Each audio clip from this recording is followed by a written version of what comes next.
لا شريك له، وأشهد أن محمدًا عبده ورسوله صلى الله عليه وعلى آله وصحبه وسلم.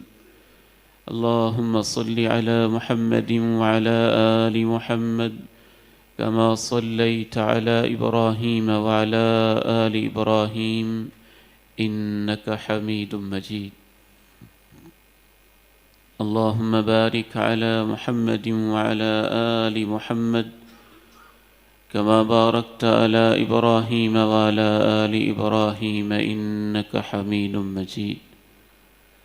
رب اشرح لي صدري ويسر لي أمري واحلل عقدة من لساني يفقه قولي.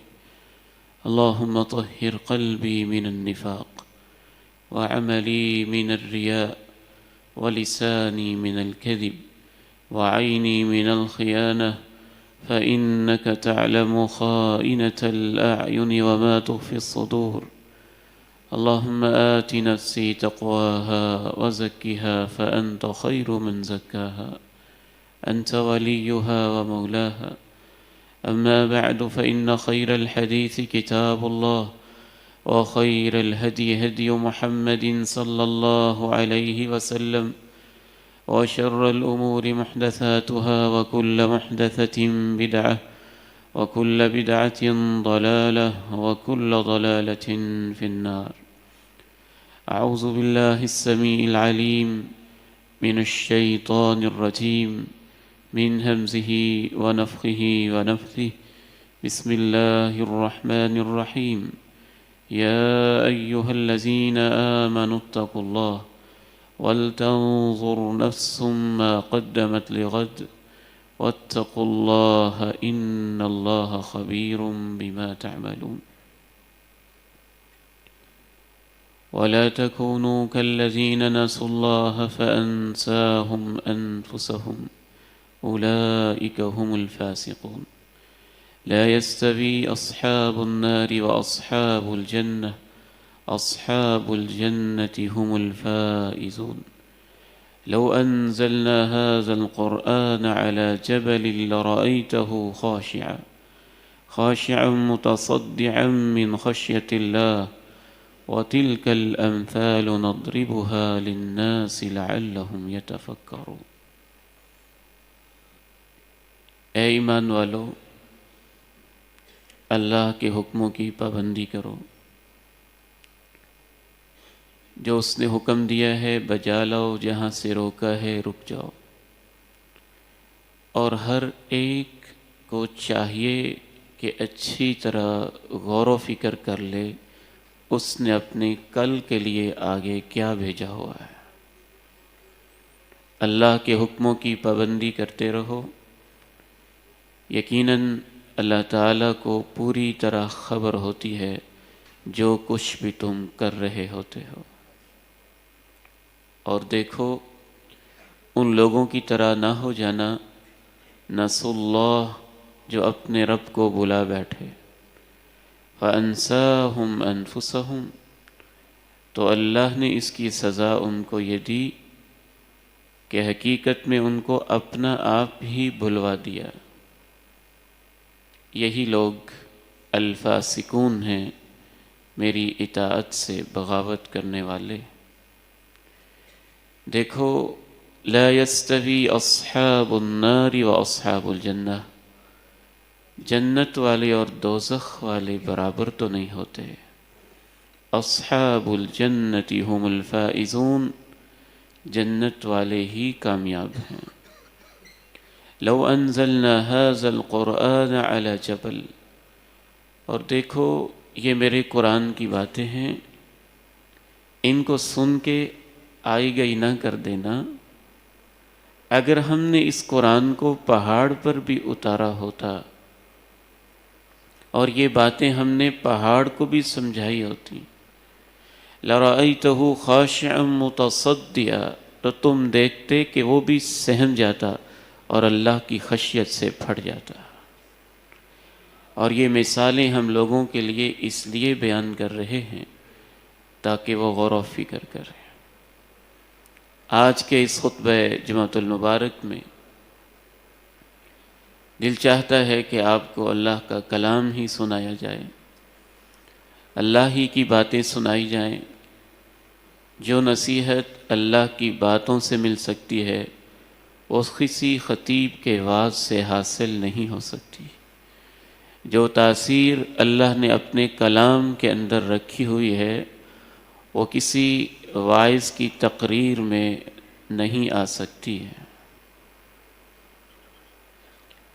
میں ہوں یا آپ، حتیٰ کہ چھوٹی سی چھوٹی چیونٹیاں بھی اور شہد کی مکھیاں بھی، سب کے اندر اللہ تعالیٰ نے ایک چیز رکھی ہے کہ وہ کل کی فکر کرتے ہیں۔ ایک چیونٹی اپنے سے 10 گنا زیادہ وزن اٹھا لیتی ہے اور وزن اٹھا کے اپنے بل کے اندر جمع کرتی رہتی ہے تاکہ سردیوں کے موسم میں اس کے کام آ سکے۔ شہد کی مکھی شہد کا چھتا بنا دیتی ہے، اسے بھرتی رہتی ہے تاکہ وہ کل کے لیے سیو اور محفوظ کر سکے۔ انسان بھی کل کی بہت فکر کرتا ہے۔ ہمیں جتنی دولت چاہیے اگر ہم اسی پر اکتفا کریں تو صبح و شام 2-4 روٹیاں چاہیے، لیکن ہماری یہ ساری محنت اس لیے ہوتی ہے تاکہ ہمارا فیوچر سیو ہو جائے، مستقبل محفوظ ہو جائے۔ کل پریشانی آئے تو ہماری دولت کچھ نہ کچھ ہماری پریشانی میں ہم اسے استعمال کر سکیں۔ کل کی فکر انسان کے اندر اتنی زیادہ ہوتی ہے کہ ماں اپنی بیٹی سے کہتی ہے، بیٹی اگر تیری یہی زندگی رہی تو تو کل کیا کرے گی؟ باپ اپنے بیٹے سے کہتا ہے کہ بیٹا اگر تو ایسے ہی جیتا رہا تو تیرے کل کا کیا بنے گا، تیرے مستقبل کا کیا بنے گا؟ سکولز میں، کالجز میں، یونیورسٹیز میں، اداروں میں، تعلیمی انسٹیٹیوشنز میں بڑی واشگاف الفاظ میں لکھا ہوتا ہے، ہم آپ کے کل کو سنوارتے ہیں، آپ کے فیوچر کو ٹھیک کرتے ہیں، مستقبل کو ٹھیک کرتے ہیں۔ تو اللہ تعالیٰ نے انسان کے اندر کل کی فکر اس کی فطرت میں رکھی ہوئی۔ اللہ تعالیٰ اس کو بیدار کرتے ہوئے انسان سے ایک بات کہہ رہے ہیں، یا ایھا الذین آمنوا اتقوا اللہ ولتنظر نفس ما قدمت لغد واتقوا اللہ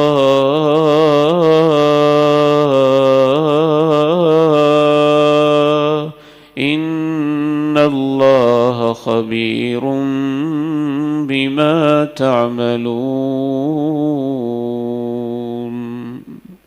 اے ایمان والو، سلف صالحین کہتے تھے یوں تو پورے قرآن کو توجہ سے سننا چاہیے، لیکن جب اللہ تعالیٰ یہ کہہ دیں اے ایمان والو تو خصوصی توجہ سے سننا چاہیے۔ جب اللہ تعالیٰ قرآن میں یہ کہتے ہیں نا اے ایمان والو، تو مجھے اس کے اندر ایسی محبت دکھائی دیتی ہے جیسے ایک باپ اپنے بیٹے کو سمجھاتے ہوئے اس کی توجہ لینے کے لیے کہتا ہو بیٹا، تاکہ اس کے ذہن میں بات آئے کہ مجھ سے جو بات کر رہا ہے وہ میرا باپ ہے، میرا خیر خواہ ہے، مجھے سمجھانا چاہتا ہے۔ یا دوست اپنے دوست سے کہتا ہے اور میرے دوست توجہ تو کر، بھائی اپنے بھائی سے کہتا ہے میرے بھائی ذرا غور تو کر، ماں اپنی بیٹی سے کہتی ہے میری بیٹی میں تیری ماں بات کر رہی ہوں، توجہ تو کر۔ تو اس طرح کی ایک خاص محبت ان آیات میں چھلکتی دکھائی دیتی ہے کہ اللہ کہتے ہیں اے ایمان والو تم مجھے مانتے ہو، میری بات پہ توجہ تو کرو۔ یا ایھا الذین آمنوا اتقوا اللہ ولتنظر نفس ما قدمت لغد۔ تم اللہ کا تقوی اختیار کرو۔ تقوی کا عموماً ہم ترجمہ کرتے ہیں ڈر جاؤ۔ مجھے کبھی کبھی عربی زبان کے طالب علم کی حیثیت سے اور قرآن مجید کے طالب علم کی حیثیت سے اس ترجمے سے اتفاق نہیں ہوتا ہے۔ ڈرنے کا لفظ عربی زبان میں اس کے لیے خوف کا لفظ استعمال کیا جاتا ہے، اور اللہ تعالیٰ نے اپنے آپ سے اور اپنی ذات سے جب بھی اہل ایمان کو متوجہ کیا ہے تو خصوصاً کہا ہے اتقوا اللہ۔ تقوی کا معنی صرف ڈر سے پورا نہیں ہوتا ہے، تقوی کے اندر ایک ایسا ڈر پایا جاتا ہے جس میں آپ ڈرتے ہوں کہ مجھ سے میرے محبوب کوئی وہ ناراض نہ ہو جائے، ایک ایسا ڈر جس وجہ سے ایسا ڈر کہ آپ کسی کی عظمت کی وجہ سے ڈرتے ہوں، ایک ایسی خشیت اس کے جلال کی وجہ سے آپ ڈرتے ہوں، ایک ایسی خشیت جس وجہ سے آپ یہ سمجھتے ہوں کہ یہی میرے لیے سب سے بہتر ہے، اس کے حکموں کو مان جاتے ہوں، ایک ایسا خوف اور خشیت کی ایک ایسی کیفیت جس وجہ سے جو وہ بڑی ہستی کہتی چلی جائے آپ اس کے سامنے سر تسلیم خم کرتے جائیں اور اس کی نافرمانیوں سے ڈرتے چلے جائیں، اس کے عذابوں سے ڈرتے چلے جائیں، اس کی جنت کا شوق دل میں پالتے چلے جائیں۔ ان سب چیزوں کو جمع کیا جائے تو پھر تقوی کا لفظ بنتا ہے۔ اور کبھی میں اپنے مطابق اس کا ترجمہ کرنے کی کوشش کرتا ہوں تو یوں مجھے لگتا ہے کہ اس کا ترجمہ شاید یوں ہونا چاہیے، اے ایمان والو اللہ کے باتوں کی پابندی کیا کرو، جو وہ کہہ دے اس کے پابند ہو جایا کرو، جہاں سے روک دے رک جایا کرو، جہاں چلائے چلا کرو۔ یا ایھا الذین آمنوا اتقوا اللہ،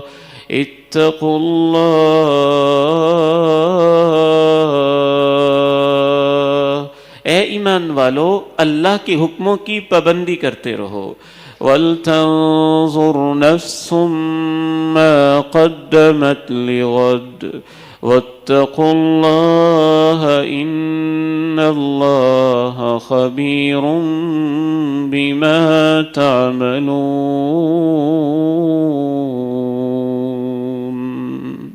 ہر ایک کو چاہیے کہ سوچے اس نے کل کے لیے کیا انتظام کیا ہے۔ تمہارا باپ تمہیں فکر دلاتا ہے کل جو 10 15 20 سال کے لیے ہے، تمہاری ماں تمہیں کہتی ہے بیٹے کل کی فکر کرو جو چند سالوں پر محیط ہے، تمہارے ادارے تعلیمی ادارے تمہیں یہ فکر دیتے ہیں اپنے فیوچر کو سیو کرو، اس میں کوئی حرج کی بات نہیں ہے۔ اللہ کہتے ہیں میں تمہارا رب تم سے یہ کہتا ہوں کہ اپنے اس کل کے لیے فکر کرو جو کبھی ختم ہونے والا نہیں ہے، اور سوچو کہ اس کے لیے کوئی انتظام کیا ہوا ہے۔ وَلْتَنظُرْ نَفْسٌ مَّا قَدَّمَتْ لِغَدٍ وَاتَّقُوا اللَّهَ إِنَّ اللَّهَ خَبِيرٌ بِمَا تَعْمَلُونَ۔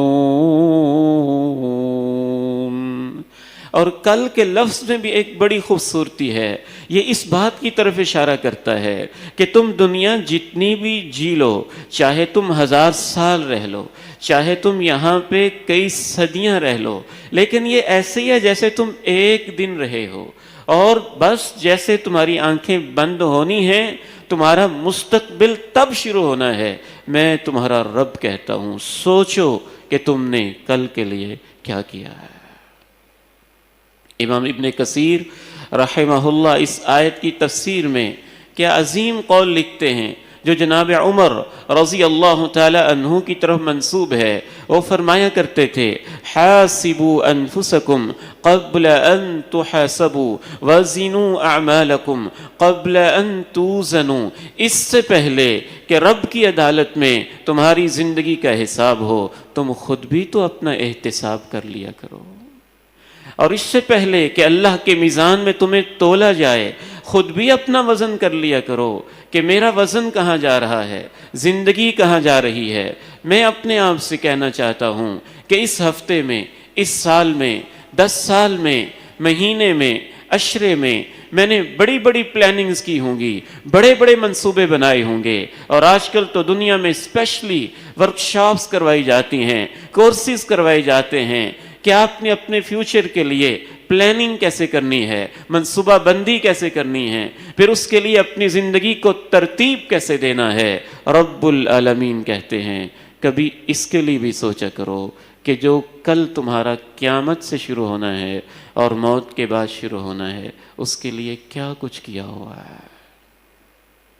تمہاری صبحوں میں، دوپہروں میں، شاموں میں، راتوں میں، خلوتوں جلوتوں میں، تمہاری جوانیوں میں، تمہاری پلاننگ میں، منصوبے میں، تمہارے مال میں، جسم میں، جان میں، تمہاری اولاد میں، تمہارے کاروبار میں، تمہارے سٹیٹس میں، تمہاری پوری زندگی میں یہ فکر کتنی ہے کہ میرا کل سنور جائے اور وہ بہتر ہو جائے۔ صحابی رسول ہیں، اللہ تعالیٰ کے پاس جا رہے ہیں، موت و حیات کی کشمکش میں ہیں اور دیوار کی طرف منہ کر کے رو رہے۔ پاس بیٹھنے والے کہتے ہیں کہ آپ اتنا کیوں رو رہے ہیں؟ ایک ہی لفظ میں جواب دیتے ہیں، قلت الزادی وبعد السفری، میں اس لیے رو رہا ہوں کہ سفر بہت لمبا شروع ہونے والا ہے اور میرے پاس سامان بہت تھوڑا ہے۔ وَلْتَنظُرْ نَفْسٌ مَّا قَدَّمَتْ لِغَدٍ وَاتَّقُوا اللَّهَ إِنَّ اللَّهَ خَبِيرٌ بِمَا تَعْمَلُونَ۔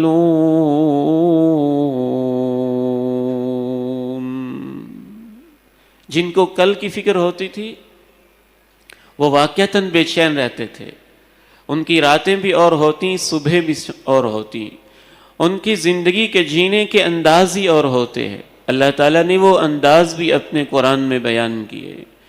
تَتَجَافَى جُنُوبُهُمْ عَنِ الْمَضَاجِعِ يَدْعُونَ رَبَّهُمْ خَوْفًا وَطَمَعًا وَمِمَّا رَزَقْنَاهُمْ يُنْفِقُونَ۔ وہ راتوں کو بے چین ہو کے اپنے بستروں سے اٹھ جاتے ہیں اور اپنے رب سے خوف اور طمع میں دعائیں کرنے لگتے ہیں، اور جب دن ہوتا ہے تو میری راہوں میں خرچ کرنے لگتے ہیں۔ كانوا قليلا من الليل ما يهجعون وبالأسحار هم يستغفرون۔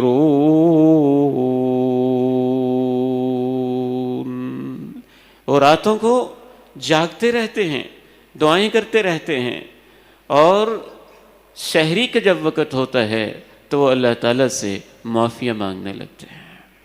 اس آیت کی تفسیر میں مفسرین نے لکھا کہ اللہ نے تو اپنے بندوں کی یہ شان بیان کی ہے کہ وہ رات جو وہ عبادت میں گزار رہے ہوتے ہیں، اس کی بھی جب سحری کا وقت ہوتا ہے تو پھر بھی اللہ سے معافیہ مانگتے ہیں، اور ان لوگوں کا کیا حال ہوگا جو رات شراب و کباب میں گزارتے ہیں اور دن گناہوں میں گزارتے ہیں، سحری کے وقت معافیہ مانگنے کی پھر بھی توفیق نہیں ہوتی۔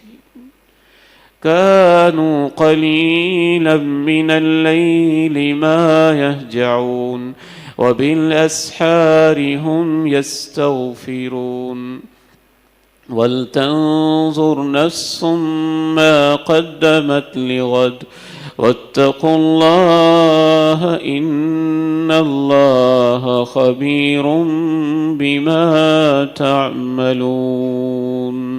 سوچو کل کے لیے کیا کیا ہے، وہ کل جس میں موت کی بے ہوشیاں ہیں، وہ کل جس کے اندر جاں کنی کا عالم ہے، نزع کی کیفیتیں ہیں، وہ کل جس کے اندر قبر کی مٹی ہے اور قبر کے اندھیرے بھی ہیں اور کیڑے مکوڑے بھی ہیں، وہ کل جو قبرستان کے شہر خاموشاں کے اندر آنے ہی والا ہے اور آ کر رہے گا، اور وہ کل جس میں منکر نکیر کے سوال و جواب بھی ہیں، اور وہ کل جس میں پھر میدان محشر کی ہول ناکیاں بھی ہیں، اور وہ کل جس کے اندر یا تو پاؤں کے بل چلنا ہے یا الٹے چلنا ہے یا سواریوں پہ بیٹھنا ہے، اور وہ کل جس میں اللہ نے کھڑے کر کے پوچھنا بھی ہے، جوانی کہاں گزار کے آئے ہو، زندگی کہاں لگا کے آئے ہو، مال کہاں سے کمایا تھا، کہاں خرچ کرتے رہے ہو، اپنے علم پہ عمل کتنا کیا تھا، وہ کل جس میں تمہیں تولا جانا ہے، وہ کل جس میں تم نے پل صراط کے اوپر سے گزرنا بھی ہے، اور صحابہ تو رو پڑتے، تابعین تو رو پڑتے۔ اللہ نے یہ تو یقیناً بتا دیا ہے کہ تم میں سے ہر ایک کو پل صراط سے گزرنا ہے، اور یہ گارنٹی کسی کے پاس نہیں۔ بچ کے گزرنا کس نے ہے اور نیچے گرنا کس نے ہے؟ وَلْتَنظُرْ نَفْسٌ مَّا قَدَّمَتْ لِغَدٍ وَاتَّقُوا اللَّهَ إِنَّ اللَّهَ خَبِيرٌ بِمَا تَعْمَلُونَ۔ اللہ کے حکموں کی پابندی کرو، بے شک اللہ کو سب خبر ہے جو جو تم کر رہے ہو۔ امام ابن قیم رحمہ اللہ لکھتے ہیں کہ اللہ تعالیٰ نے سابقہ انبیاء میں سے ایک نبی کی طرف وحی کی اور کہا کہ میرے بندوں کو میری طرف سے ایک پیغام تو دو۔ یا اللہ کیا پیغام دوں؟ ان کو جمع کر کے ان سے کہو کہ جب بھی تم کوئی گناہ کرنے لگتے ہو، دائیں بائیں جھانک کے دیکھتے ہو، ماں تو نہیں دیکھتی، دیکھ رہی ہوتی ہے تو شرما جاتے ہو، پھر تم جھانکتے ہو، باپ کی نظر تو نہیں پڑ رہی، پھر تم شرما جاتے ہو، گناہ سے رک جاتے ہو، تم کوئی غلطی کرنے لگو، پھر تم جھانک جھانک کے دیکھتے ہو، کوئی استاد تو نہیں دیکھتا ہے، دیکھ رہا ہو تو تم شرما جاتے ہو، تم کوئی گناہ کرنے لگو تو دیکھتے ہو، کسی دوست کی نظر تو نہیں پڑ رہی ہے، نظر پڑ رہی ہو، شرما جاتے ہو، گناہ سے باز آ جاتے ہو۔ اجعلتنی اہون الناظرین الیک، اے میرے بندے سب سے زیادہ تو بے شرم میرے سامنے ہی ہوتا ہے، میں دیکھ رہا ہوتا ہوں اور تجھے شرم نہیں آتی ہے۔ وَاتَّقُوا اللَّهَ إِنَّ اللَّهَ خَبِيرٌ بِمَا تَعْمَلُونَ۔ اللہ کے حکموں کی پابندی کرو اور یاد رکھو کہ اللہ کو خبر ہوتی ہے جو تم کر رہے ہوتے ہو۔ وَلَا تَكُونُوا كَالَّذِينَ نَسُوا اللَّهَ فَأَنسَاهُمْ أَنفُسَهُمْ أُولَئِكَ هُمُ الْفَاسِقُونَ۔ اور دیکھو مجھے بھول نہ جانا، ان لوگوں کی طرح نہ ہو جانا جو مجھے بھول گئے تھے۔ اس کا انجام کیا ہوا تھا؟ کو اللہ کا نقصان ہو گیا تھا؟ نہیں، فَأَنسَاهُمْ أَنفُسَهُمْ، اصل میں تو وہ اپنے آپ ہی کو بھول گئے تھے۔ جو اللہ کو بھول جاتا ہے وہ اپنے آپ کو بھول جاتا ہے، جو اللہ کو پہچان لیتا ہے وہ اپنے آپ کو پہچان لیتا ہے، جو اللہ کو یاد کر لیتا ہے وہ اپنا ہی فائدہ کر لیتا ہے، اور جو اللہ کو بھول جاتا ہے اصل میں وہ اپنے فائدے کو بھول جاتا ہے۔ جو اس کو جنت ملنے والی تھی اسے بھول جاتا ہے، جو جنت میں اس کا دیدار ہونے والا تھا اسے بھول جاتا ہے، جو جنت کی نعمتیں ملنے والی تھیں اسے بھول جاتا ہے۔ جو اللہ کو بھول جاتا ہے وہ اپنا انجام اپنے ہاتھوں تباہ کر رہا ہوتا ہے۔ اور اللہ نے کہا دیکھو ایسے لوگ آئے تھے جو مجھے بھول گئے تھے، ان کی طرح تم نہ ہو جانا۔ فرعون اللہ کو بھول گیا، اپنی بادشاہت کے نشے میں اس نے اللہ کا کیا نقصان کر لیا، چند دن کی بادشاہت، اور پھر پانی کے اندر غوطے کھانے لگا، اور پھر اللہ کو ماننے کی دعائیاں دینے لگا۔ قارون اپنے خزانے کی وجہ سے اللہ کو بھول گیا تھا تو اس کا انجام کیا ہوا تھا؟ اپنے محلوں سمیت زمین کے اندر دنسا دیا گیا۔ نمرود اپنے رب کو بھول گیا تو اس نے اللہ کا کیا نقصان کر لیا تھا؟ بادشاہت بھی گئی، جنت بھی ہاتھوں سے گئی۔ ابو جہل اپنے رب کو بھول گیا تھا تو اس نے اپنے اللہ کا کیا نقصان کر لیا تھا؟ ابو لہب اپنے اللہ کو بھول گیا تھا اپنی سرداری کے نشے میں تو اس نے اللہ کا کیا نقصان کر لیا تھا؟ اللہ نے کہا دیکھو تم مجھے بھول نہ جانا۔ وَلَا تَكُونُوا كَالَّذِينَ نَسُوا اللَّهَ فَأَنسَاهُمْ أَنفُسَهُمْ أُولَئِكَ هُمُ الْفَاسِقُونَ۔ اللہ کو بھولنا کیا ہے؟ مال کماتے ہوئے انسان اللہ کا حکم بھول جائے، حلال کیا ہے، حرام کیا ہے۔ اولاد کی پرورش کرتے ہوئے انسان بھول ہی جائے کہ اللہ نے مجھے تعلیم کیا دی ہے۔ بیوی کی فرمائشوں کو پورا کرتے ہوئے انسان بھول ہی جائے کہ اللہ کے احکام کیا ہیں۔ بزنس اور کاروبار کرتے ہوئے انسان فراموش ہی کر دے میرا اللہ مجھ سے کیسا کاروبار چاہتا ہے۔ مال اور اولاد کی وجہ سے انسان اللہ کو بھولتا ہے۔ یہاں کہا بھولنا نہیں ہے، اور ایک جگہ پہ مال اور اولاد کا نام لے کے کہا ان کی وجہ سے مجھے نہیں بھولانا۔ یا ایھا الذین آمنوا، اے ایمان والو۔ ایک مقام پہ اللہ نے کہا لا تلہکم اموالکم ولا اولادکم عن ذکر اللہ ومن یفعل ذلک فاولئک هم الخاسرون۔ تمہارے اموال، تمہاری اولادیں کہیں تمہیں اللہ سے غافل نہ کر دے، اور جو غافل ہو جائے گا وہ اپنا ہی نقصان کرے گا۔ وَلَا تَكُونُوا كَالَّذِينَ نَسُوا اللَّهَ فَأَنسَاهُمْ أَنفُسَهُمْ أُولَئِكَ هُمُ الْفَاسِقُونَ۔ جن کو یاد ہی نہیں رہے گا کوئی بھی کام کرتے ہوئے کہ اللہ کی ہدایات کیا ہیں اس بارے میں۔ اس آیت سے تو یوں معلوم ہوتا ہے کہ ایک کاروباری شخص کے اوپر فرض ہے وہ علم حاصل کرے، کاروبار کے شرعی احکام کیا ہیں۔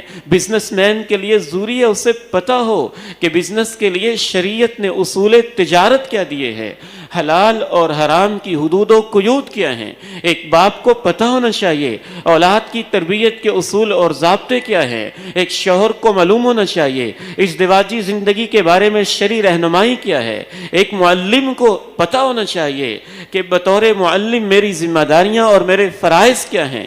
ایک سیاستدان کو علم ہونا چاہیے کہ سیاست کے بارے میں میرا رب مجھ سے کیا مطالبہ کرتا ہے، اور جس نے کبھی پرواہ کی ہی نہیں اللہ کہتا کیا ہے، اللہ کی تعلیم کیا ہے، وہ حقیقت میں اللہ کو بھولا ہوا ہے۔ وَلَا تَكُونُوا كَالَّذِينَ نَسُوا اللَّهَ فَأَنسَاهُمْ أَنفُسَهُمْ أُولَئِكَ هُمُ الْفَاسِقُونَ۔ لا يستوي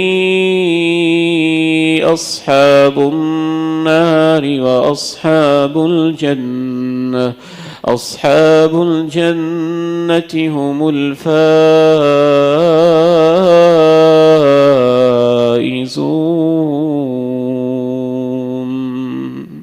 انجام دو ہی ہیں، یا ہر انسان جنت میں جائے گا یا ہر انسان جہنم میں جائے گا۔ اور جنتی اور جہنمی آپس میں برابر نہیں ہو سکتے ہیں۔ لا يستوي أصحاب النار وأصحاب الجنة، أصحاب الجنة هم الفائزون۔ بہت بڑا سوال ہے ان لوگوں کے لیے جو یہ کہتے ہیں کوئی بات نہیں، خیر ہے، جو جہاں جو کچھ کر رہا ہے ٹھیک ہے، بس کسی کو کچھ نہیں کہنا چاہیے، ہر شخص اپنی جگہ پہ ٹھیک ہے، ہر شخص اپنی جگہ پہ صحیح ہے۔ نعوذ باللہ، کیا یہ کہنا چاہتے ہیں فرعون بھی صحیح ہے، موسیٰ بھی صحیح ہے، نمرود بھی صحیح ہے، اور ابراہیم بھی صحیح ہے، نوح بھی صحیح ہے، قوم نوح بھی صحیح ہے، محمد کریم بھی نعوذ باللہ ٹھیک ہیں، ابو جہل و ابو لہب بھی ٹھیک ہے، صدیق و فاروق بھی ٹھیک ہے، اور عبداللہ بن ابی جیسا رئیس المنافقین بھی ٹھیک ہے۔ ایسی سوچ رکھنے والے انسانوں کو اللہ ایک ان کو بھی توجہ دلاتے ہیں، اور جو یہ کہتے ہیں کہ دنیا خود بنی ہے، خود ہی ختم ہو جائے گی، اور مرنے کے بعد سب کا انجام ایک جیسا ہو جائے گا، ان سے بھی اللہ ان کی عقلوں پہ دستک دے کے سوال پوچھتے ہیں کہ کیا تمہارا خیال ہے محمد کریم علیہ السلام میرے کلمے اور میرے نام کی خاطر پتھر اور زخم سہنے والے اور کچھ لیے بغیر دنیا سے جانے والے اور ان کو پتھر مارنے والے طائف کے اوباش اور گنڈے نعوذ باللہ مرنے کے بعد ان کا انجام برابر ہو جائے گا؟ راتوں کو شراب و کباب کی محفلیں جمانے والی وہ بدکارہ عورتیں جو اپنا جسم بھی بیچیں اور دوسروں کو برائی کی دعوت دیں، اور وہ ہماری مقدس مائیں اور بہنیں جو تہجد کے مسلے پہ کھڑے ہو کے اپنے اشک سحرگاہی کے ساتھ مسلوں کو آباد کرنے والی اور زمین کو سینچنے والی ہیں، کیا ان کا انجام برابر ہو جائے گا؟ وہ لوگ جو حلال و حرام کا فکر نہیں کر رہے اور وہ قدم قدم جو پھونک کے رکھ رہے ہیں، کیا ان کا انجام برابر ہو جائے گا؟ وہ جو راستوں میں ڈاکے ڈالنے والے، چوریاں کرنے والے، عزتوں کو لوٹنے والے، اور وہ جو غریبوں اور یتیموں کی ہمدردی اور خیرخواہی کرنے والے، کیا ان کا انجام برابر ہو جائے گا؟ وہ جو شیطان کے ایجنڈے پہ عمل کرنے والے اور وہ جو رحمان کی باتوں پہ عمل کرنے والے، کیا ان کا انجام برابر ہو جائے گا؟ فلسطین کے وہ معصوم بچے جن کے جسم چھلنی ہو رہے ہیں، ذبح ہو رہے ہیں، کٹے پھٹے پڑے ہیں، مائیں بہنیں بیٹیاں جو لاشوں پہ کھڑے ہو کے بھی اللہ کو یاد کر رہی ہیں، اور وہ صہیونی ایجنٹ اور خود صہیونی لوگ جو ان کے اوپر بم برسانے والے ہیں، کیا ان کا انجام برابر ہو جائے گا؟ نہیں۔ جیسے تمہاری محنتیں مختلف ہیں، عمل مختلف ہیں، تمہارا انجام مختلف ہے، کسی نے جنت میں جانا ہے، کسی نے جہنم میں جانا ہے، اور ان دونوں کے انجام ایک جیسے نہیں ہو سکتے۔ أفنجعل المسلمين كالمجرمين ما لكم كيف تحكمون أم لكم كتاب فيه تدرسون إن لكم لما تخيرون۔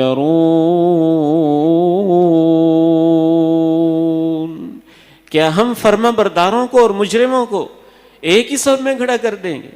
تمہیں کیا ہو گیا؟ کیسی باتیں بناتے ہو؟ کیسے فیصلے کرتے ہو؟ تمہارے پاس کوئی آسمانی کتاب ہے جس سے پڑھ پڑھ کے ایسے فیصلے کرتے ہو؟ یا اللہ نے تمہیں آپشن دی ہے کہ جو مرضی تم کہتے رہو، یہ تمہاری مرضی کی باتیں ہیں؟ الیس اللہ باحکم الحاکمین۔ تم عام کسی جج سے یہ توقع نہیں کرتے ہو کہ قاتل اور مقتول کو برابر کر دے۔ اگر اس کے ضمیر میں تھوڑی سی بھی ایک زندگی کی رمق باقی ہو تو وہ قاتل مقتول کو ایک عام جج برابر نہیں کر سکتا۔ دنیا کا سب سے بڑا کائنات کا منصف اللہ رب العالمین کیا ان سب کا انجام برابر ہی کر دے گا؟ ایسے نہیں ہوگا۔ لا يستوي أصحاب النار وأصحاب الجنة أصحاب الجنة هم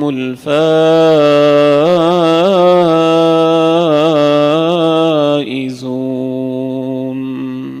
موت کے لمحات سے لے کے جنت جہنم کے داخلے تک قدم قدم پہ مجرموں کو ان کے جرموں کی سزا ملے گی، اور صالحین کو ان کی ایک ایک نیکی کا اللہ کی طرف سے صلہ ملے گا۔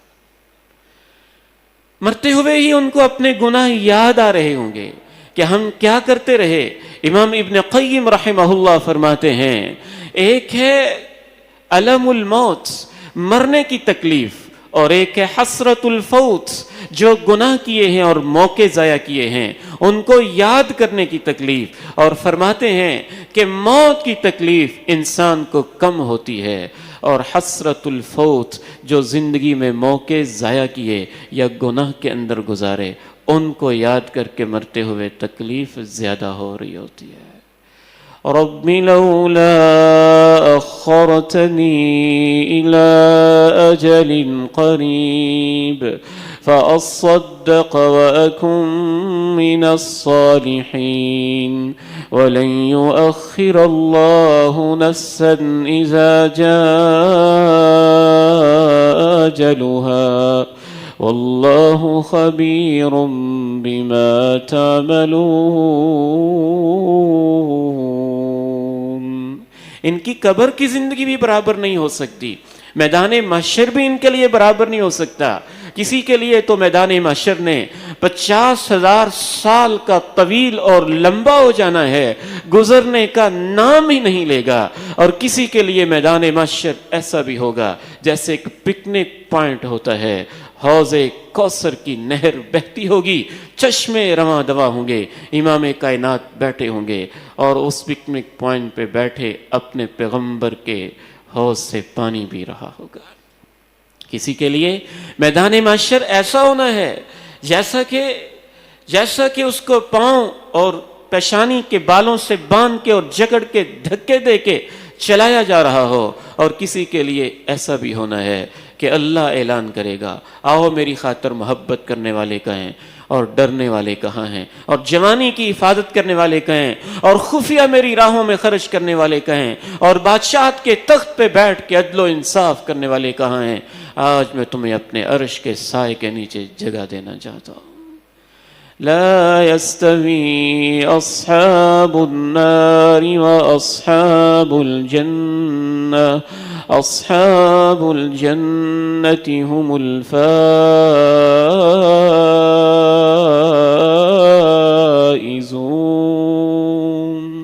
ان کو تو لے جانے کے انداز بھی مختلف ہوں گے۔ جہنمیوں کو کیسے لے جا رہے ہیں؟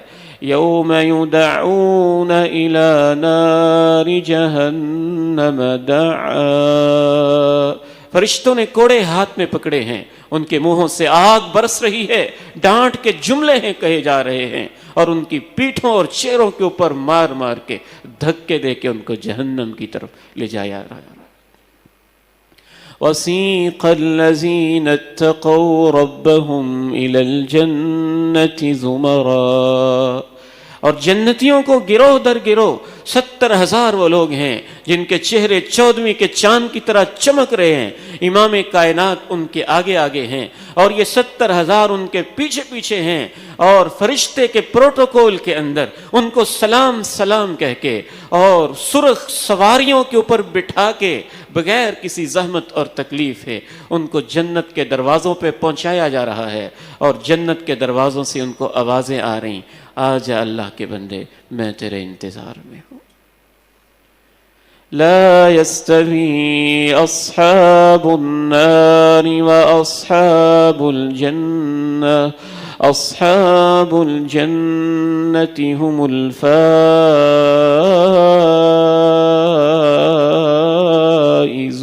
الفائزون۔ ایک طرف یہ عالم ہے کہ جہنمی جہنم میں ہے، پتہ نہیں کتنی صدیاں روتے ہیں، کتنے سال روتے ہیں، آنسو ان کے بہتے ہیں، اور جہنمیوں کی پیپ ان کے منہ میں جاتی ہے، انتڑیاں ان کی باہر ہیں، چہرے ان کے جھلسے ہوئے ہیں، کوڑے ان کی پیٹھوں پہ برس رہے ہیں، نیچے بھی آگ اوپر بھی آگ، اور انگارے ہر طرف ان کو دکھائی دیتے ہیں، ڈانٹ اور جھڑک اوپر سے پڑ رہی ہے، اور کہتے ہیں اللہ سے ہماری بات تو کروا دیں، اپنے رب سے ہمارا ایک پیغام تو ان کو پہنچا دیں۔ اور کئی سالوں کے بعد جب ان کی بات سنی جاتی ہے تو کہا جاتا ہے اللہ کی طرف سے جواب آیا ہے، تم دھتکارے ہوئے یہاں پڑے رہو، میں تم سے بات نہیں کرنا چاہتا ہوں۔ اور دوسری طرف وہ جنتی ہیں جن سے کو اللہ اپنا دیدار کروا رہے ہیں اور ان سے پوچھ رہے ہیں کوئی چیز ہے جو تمہارے لیے باقی ہو، زندہ رہو گے موت نہیں آئے گی، ہمیشہ رہو گے فنا نہیں ہوگے، جوانی رہے گی بڑھاپا نہیں آئے گا، سلامت رہو گے بیماری نہیں آئے گی، اور ہمیشہ خوش و خرم رہو گے، میں تمہارے اوپر کبھی ناراض نہیں ہوں گا۔ اس طرح کے اعلان کروانے کے بعد بھی اللہ پوچھ رہے ہیں اے جنتیوں کوئی اور ڈیمانڈ ہے تو بتاؤ تو صحیح، میں تمہاری فرمائشوں کو پورا کرنا چاہتا ہوں۔ وَلَكُمْ فِيهَا مَا تَشْتَهِي أَنفُسُكُمْ وَلَكُمْ فِيهَا مَا تَدَّعُونَ نُزُلًا مِّنْ غَفُورٍ رَحِيمٍ۔ ایک طرف وہ جہنمی ہیں کہ جب بھی ایک گروہ داخل ہوتا ہے تو پہلے والے جہنمی اس کے اوپر لعنت بھیجتے ہیں، لعنت ہو تم پہ، تم بھی آگے ہو، تم بھی ہمارے جیسے تھے۔ وہ کہتے ہیں لعنت ہے تم پہ، ایک دوسرے کو گالیاں بک رہے ہیں۔ اور ایک طرف وہ جنتیوں کا گروہ ہے جو کرسیوں پہ بیٹھے ہیں، پلگوں پہ بیٹھے ہیں، قالین بچھے ہوئے ہیں، اور حور و غلمان ان کی خدمت میں ہیں، اور وہ ایک دوسرے کے ساتھ پیار محبت کی باتیں کر رہے ہیں اور دنیا کی یادیں تازہ کر رہے ہیں، کہہ رہے ہیں شکر ہے ہم نے اللہ کی باتیں مانی تھیں، آج اللہ نے ہمیں جہنم سے بچا کے جنت میں جگہ دے دی ہے۔ أورثنا الأرض نتبوأ من الجنة حيث نشاء فنعم أجر العاملين۔ جنتی اور جہنمی برابر تو نہیں ہیں، ان کے عمل بھی برابر نہیں، ان کی زندگی بھی برابر نہیں، ان کے جینے کا انداز بھی برابر نہیں، ان کا انجام بھی برابر نہیں، ان کا کردار بھی ایک جیسا نہیں، اور لہٰذا اس کردار کا انجام اور صلہ بھی ایک جیسا نہیں۔ ایک طرف وہ جہنمی ہیں، کبھی دائیں طرف فرعون نظر آ رہا ہے، کبھی نمرود نظر آ رہا ہے، کہیں ابو لہب ہے، کہیں ابو جہل ہے، کہیں پیپ ہے، کہیں کوڑے ہیں، کہیں ڈانٹ ہے، کہیں جھڑک ہے، کہیں سلاخیں ہیں، اور کہیں آگ کے بستر ہیں، کہیں توہر کے درخت ہیں، اور ایک طرف وہ جنت ہے جس کے پڑوس میں کہیں جناب آدم ہیں، کہیں ابراہیم ہیں، کہیں نوح ہیں، کہیں موسیٰ ہیں، کہیں عیسیٰ ہیں۔ اور پوچھنے والے نے ایک دفعہ پوچھا تھا کہ جنت میں سب سے زیادہ لطف والی نعمت تمہیں کون سی لگتی ہے؟ کیا سوچ کے تمہیں بڑا مزہ آتا ہے؟ اس نے جواب دیا مجھے یہ سوچ کے مزہ آتا ہے کہ اس میں رب کا دیدار بھی ہوگا اور رب کے محبوب کی ملاقات بھی ہوگی۔ لا يستوي أصحاب النار وأصحاب الجنة أصحاب الجنة هم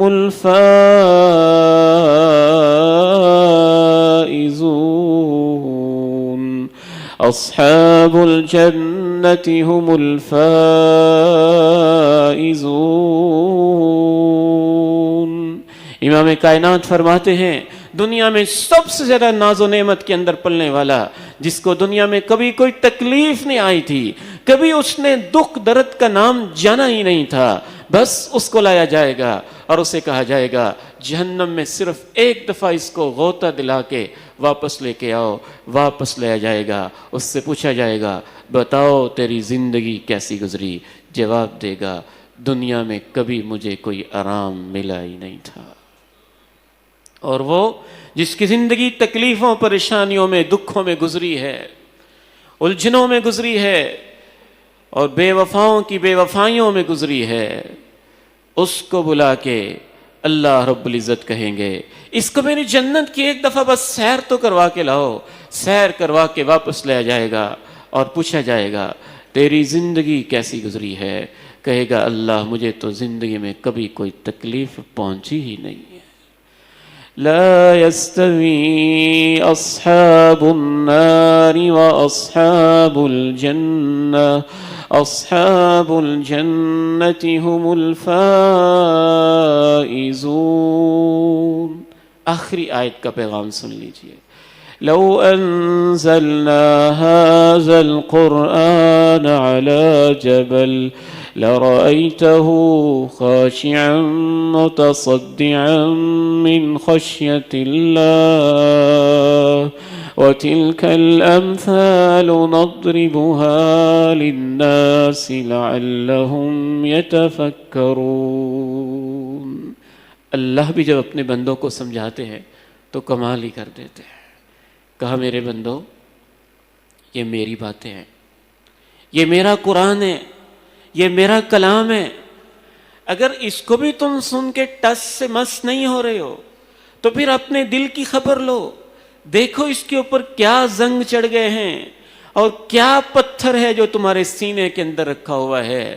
دھڑکتا ہوا دل نہیں ہے پھر تمہارے سینے میں، کیونکہ یہ میرا کلام ہے۔ اگر میں نے اس طرح سے جیسے ایمان والوں تمہیں سمجھایا ہے، اے دنیا کے لوگوں جیسے میں نے تمہیں سمجھایا ہے اپنے کلام کے اندر ایک ایک چیز کو واضح کر کے، اگر میں نے ایسے سمجھانے کے لیے اس قرآن کو پتھروں اور پہاڑوں کی چوٹیوں پہ بھی اتارا ہوتا لرأیتہ خاشعا، وہ بھی سہم جاتا اور میری آیات کو سن کے پھٹ جاتا۔ وَتِلْكَ الْأَمْثَالُ نَضْرِبُهَا لِلنَّاسِ لَعَلَّهُمْ يَتَفَكَّرُونَ، یہ ہم ساری باتیں اس لیے بیان کرتے ہیں تاکہ لوگ غور و فکر کریں۔ اگر اس کے باوجود ہماری زندگی ویسی کی ویسی ہے اور ڈگر ویسی کی ویسی ہے اور سلسلے سارے ویسے کے ویسے ہیں اور ہماری زندگی میں آخرت کا حصہ نہیں ہے، ہر کام کے اندر آپ سمجھ لیجئے صبح سے لے کے رات تک اور رات سونے سے لے کے صبح اٹھنے تک، جب تک ہماری زندگی کا ایک ایک لمحہ آخرت اورینٹڈ نہیں ہوتا ہے اور اس میں فوکس اللہ کی ذات اور اللہ کی رضا پہ نہیں ہے، تو ہماری زندگی کا وہ حصہ نقصان میں ہے، ضائع اور برباد ہے۔ چاہے آپ تجارت کر رہے ہیں لیکن سمت آخرت کی طرف ہو کہ اس میں میں نے اپنی آخرت کے لیے کیا کرنا ہے۔ آپ پڑھا رہے ہیں، نیت آخرت کی ہو۔ آپ مزدوری کر رہے ہیں، نیت آخرت کی ہو۔ آپ رات کو بستر پہ لیٹ رہے ہیں، سو رہے ہیں، آرام کر رہے ہیں، نیت یہی ہو کہ یہ بھی اللہ کا حکم ہے، سجداؤں گا تو کل کو پھر رزق حلال کے لیے، نماز کے لیے، فجر کے لیے اٹھ پاؤں گا، جسم کے اندر ہمت آئے گی اور اثر نو اپنی زندگی کا آغاز کروں گا۔ زندگی کے جس لمحے میں آخرت ہماری نظروں سے اوجھل ہو جائے، سمجھ لیجئے وہ لمحہ ہمارا نقصان میں جا رہا ہے۔ اللہ تعالیٰ سے دعا ہے مجھے اور آپ کو ان آیات کو یاد رکھنے کی توفیق نصیب فرمائے۔ یہ سورہ حشر کی چند آیات، آخری رکوع کی شروع والی آیات میں نے آپ کے سامنے تلاوت کی ہیں۔ کوشش کیجئے گا گھر میں جا کے، تنہائی میں بیٹھ کے، اکیلے کمرے میں ترجمے والا قرآن لے کے ان آیات کا مطالعہ کیجئے گا۔ اللہ تعالیٰ مجھے اور آپ کو قرآن کی محبت نصیب فرمائے۔ وآخر دعوانا ان الحمد للہ رب العالمین۔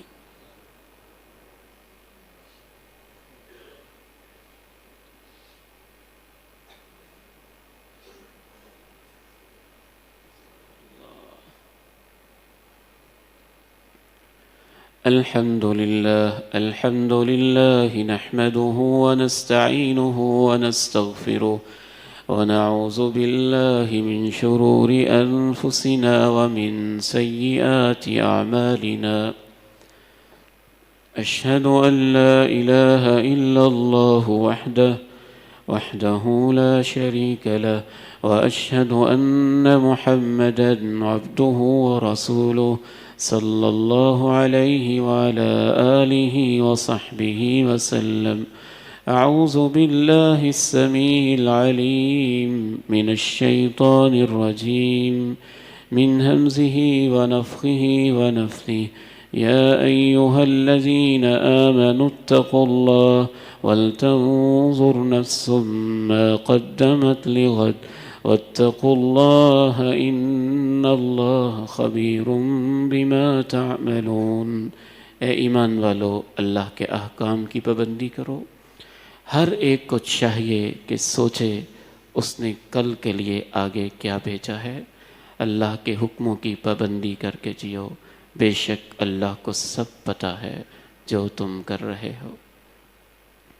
وَلَا تَكُونُوا كَالَّذِينَ نَسُوا اللَّهَ فَأَنسَاهُمْ أَنفُسَهُمْ أُولَئِكَ هُمُ الْفَاسِقُونَ۔ ان لوگوں کی طرح نہ ہو جانا جنہوں نے اللہ کو بھلا دیا تو اللہ نے اس کے نتیجے میں انہیں اپنا آپ ہی بھلوا دیا۔ یہی لوگ فاسق ہیں۔ لا يستوي أصحاب النار وأصحاب الجنة، أصحاب الجنة هم الفائزون۔ جنت والے اور جہنم والے برابر تو نہیں ہو سکتے، جنت والے ہی تو کامیاب ہیں۔ لو أنزلنا هذا القرآن على جبل لرأيته خاشعا متصدعا من خشية الله وتلك الأمثال نضربها للناس لعلهم يتفكرون۔ یہ آیات اور قرآن جو ہم تمہیں سمجھانے کے لیے اتار رہے ہیں، اگر ہم نے اسے کسی پہاڑ پر بھی اتارا ہوتا تو آپ اس پہاڑ کو سہما دیکھتے اور پھٹا پٹا دیکھتے۔ یہ مثالیں ہم لوگوں کے لیے اس وجہ سے بیان کر رہے ہیں تاکہ وہ سوچیں اور غور و فکر کریں۔ اللهم صل على محمد وعلى آل محمد كما صليت على إبراهيم وعلى آل إبراهيم إنك حميد مجيد اللهم بارك على محمد وعلى آل محمد كما باركت على إبراهيم وعلى آل إبراهيم إنك حميد مجيد ربنا آتنا في الدنيا حسنة وفي الآخرة حسنة وقنا عذاب النار ربنا هب لنا من أزواجنا وذرياتنا قرة أعين واجعلنا للمتقين إماما ربنا تقبل منا إنك أنت السميع العليم وتب علينا إنك أنت التواب الرحيم وصلى الله تعالى على خير خلقه محمد وعلى آله وصحبه أجمعين آمين برحمتك يا أرحم الراحمين.